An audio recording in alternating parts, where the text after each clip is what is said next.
50,000 కోట్ల ఖర్చు పెట్టి మూసీని ప్రక్షాళన చేస్తా అని గవర్నమెంట్ చెప్తున్నది.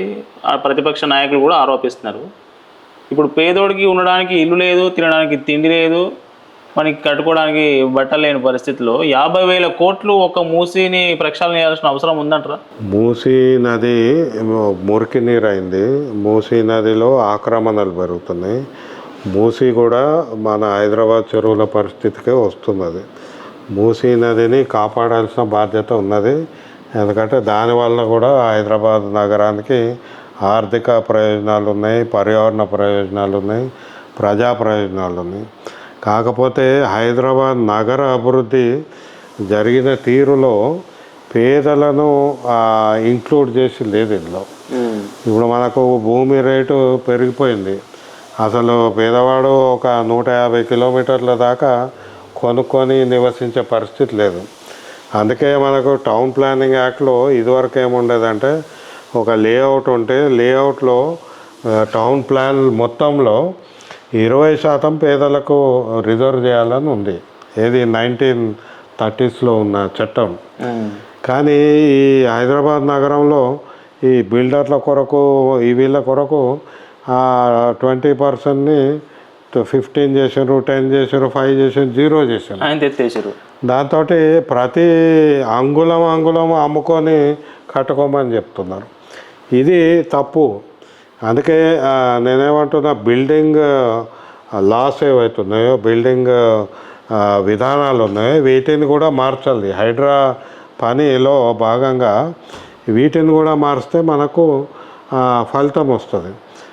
రెండోది, ఈ ఏదైతే పేదలకు ఇండ్లు కట్టాలంటారు. మూసీ నదికి ప్రక్షాళన చేసే క్రమంలో చాలా లేఅవుట్లు కానీ ఇవన్నీ అంటే భూమి వినియోగ పద్ధతి కూడా మారాలి. ఈ ల్యాండ్ యూస్ ప్లానింగ్లో మారిస్తే దానివల్ల కూడా అటు మూసీ నదికి ప్రయోజనం ఉంటుంది, ఇటు ఆర్థికంగా ప్రయోజనం ఉంటుంది, తర్వాత పేదలకు కూడా ఇండ్లు దొరికే అవకాశం ఉంటుంది. అందుకే ఒక సమగ్ర ప్రణాళిక ఉండాలి. కేవలము మనకు మూసీ నది ప్రక్షాళన అంటే ఇప్పుడు బీఆర్ఎస్ గవర్నమెంట్ కానీ అంతకుముందు చంద్రబాబు నాయుడు ఉన్నప్పుడు వీళ్ళ మూసీ బ్యూటిఫికేషన్ అంటే ఏంటంటే మూసీ నదిలో నిర్మాణాలు, మూసీ నదిని ముంచి దాని మీద మట్టి కప్పి నిర్మాణాలు చేయడమే బ్యూటిఫికేషన్. ఇదే ఆలోచన చెరువుల మీద చేశాను. చెరువులు ఇప్పుడు మిషన్ కాకతీయ కింద అర్బన్ మిషన్ కాకతీయ అని చెరువు కట్టను వెడల్పు చేసి చెరువులో మట్టి పోసి చెరువులో వాకింగ్ ట్రాక్స్ అని, పార్కింగ్ అని, ఓపెన్ జిమ్ అని, అంటే చెరువునే కబ్జా చేసి చెరువుల మట్టి నింపి చెరువుని బ్యూటిఫికేషన్ చేసిన ఫార్ములా. ఇదే ఫార్ములా మూసీకి అప్లై చేస్తున్నాం.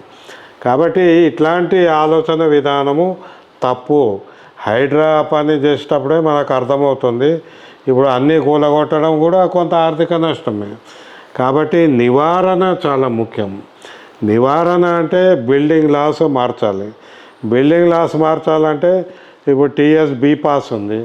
టీఎస్బీ పాస్ కింద ఎవరు అప్లై చేసి ఇల్లు కట్టుకోవచ్చు, ఎవరు క్షేత్రస్థాయి సూపర్విజన్ లేదు, ఎక్కడ కడుతున్నారో తెలిసేది లేదు.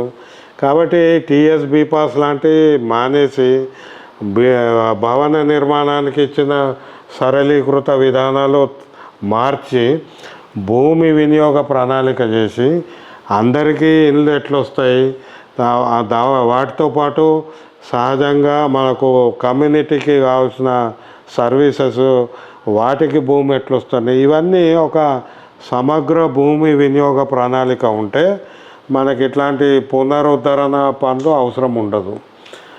కాబట్టి అందరూ పర్యావరణ పరంగా ప్రజలకు అందరికీ ఇల్లు వచ్చే విధంగా హైదరాబాద్ మాస్టర్ ప్లాన్లు మార్చాలి.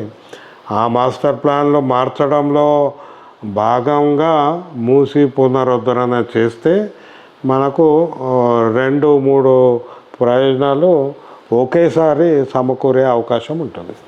సరే, అట్లా ప్రయోజనాలు ఉన్నప్పటికీ కూడా 50,000 కోట్లు అంటే ఎక్కువ కదా సార్ ఖర్చు?